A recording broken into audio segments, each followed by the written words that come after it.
by the terms used to condemn them. Some religions are denounced as relativistic, others as triumphalist.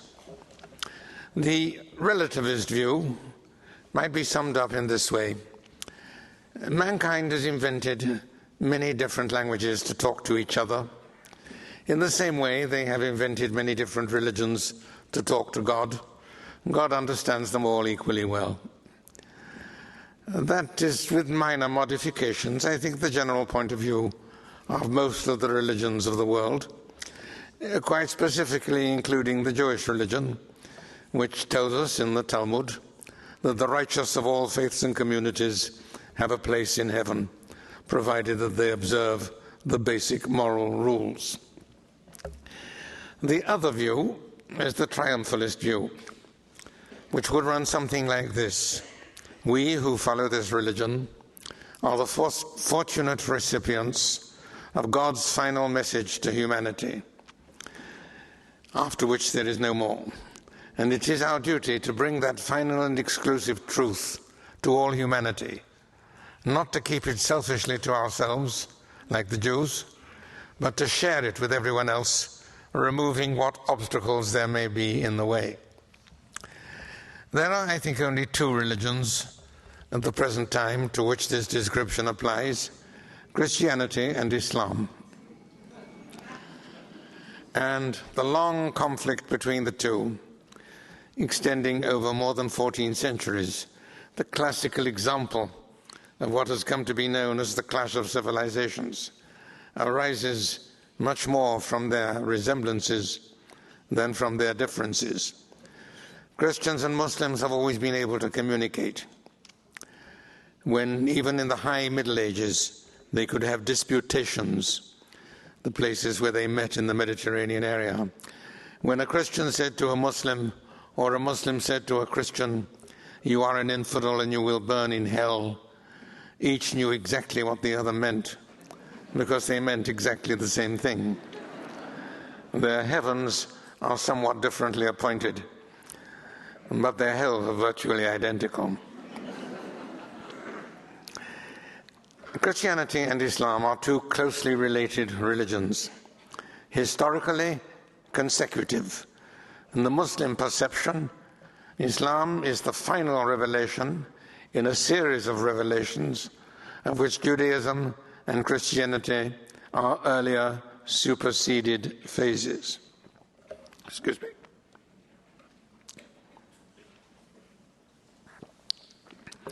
They are historically closely connected with a vast amount of common material, and they share this ambition. Where you have two such religions, theologically akin, geographically adjacent, historically consecutive, and in the same Mediterranean area, conflict between them is virtually inevitable.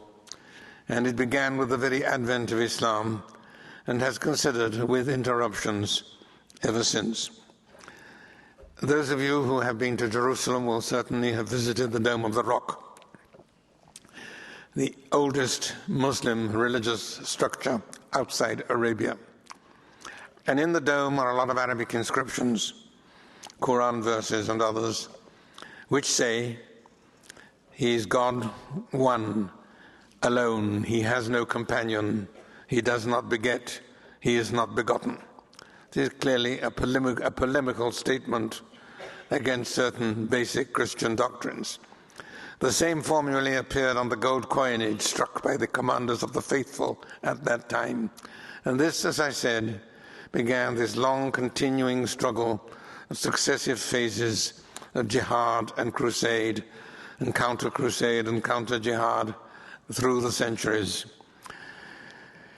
Osama bin Laden, whose name I don't need to explain to you, in one of his many utterances describes how the Muslim world was failing, losing one conflict after another, until came what he called the final humiliation more than 80 years ago.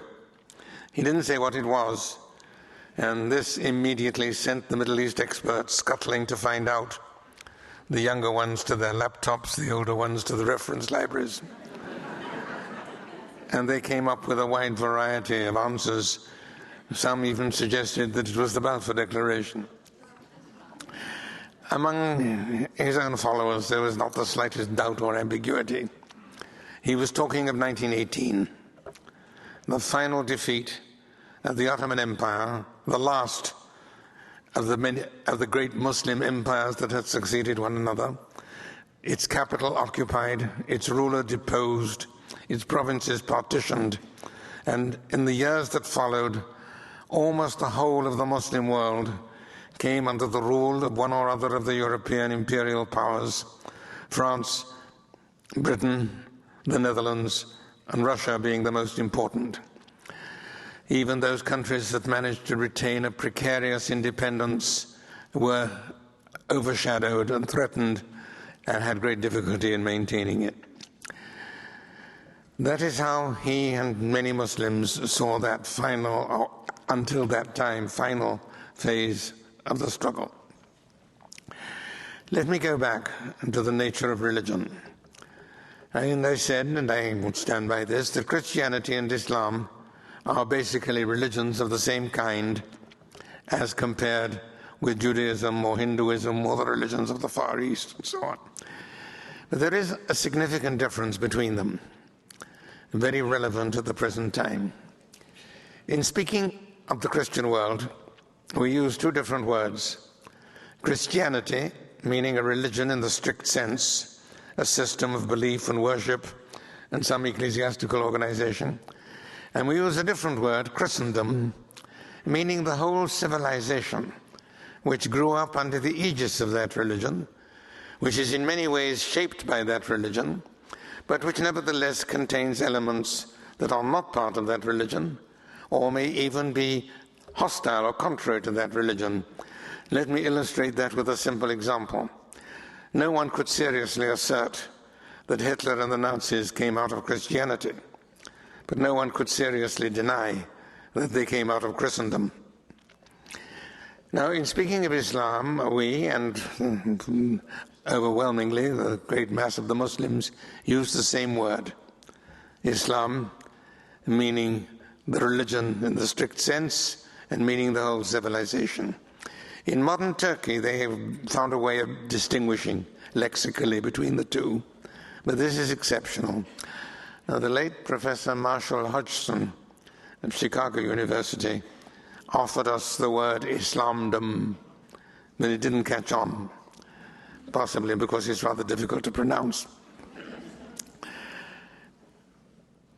In this Islamic civilization, and here I would remark that in this respect, it is closer to Judaism, or Judaism is closer to Islam than it is to Christianity.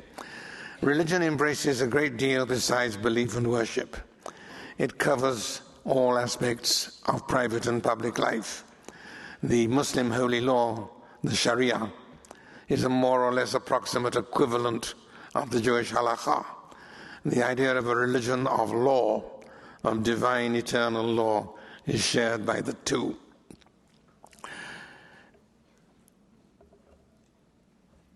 Islam is also, for Muslims, an identity, superseding all other identities. And let me illustrate that with an example. You will know from your history books that in the years immediately following World War I, there was a bitter struggle between the Greeks and the Turks, a war which ended with the signing of a treaty of peace, the Treaty of Lausanne, in 1923.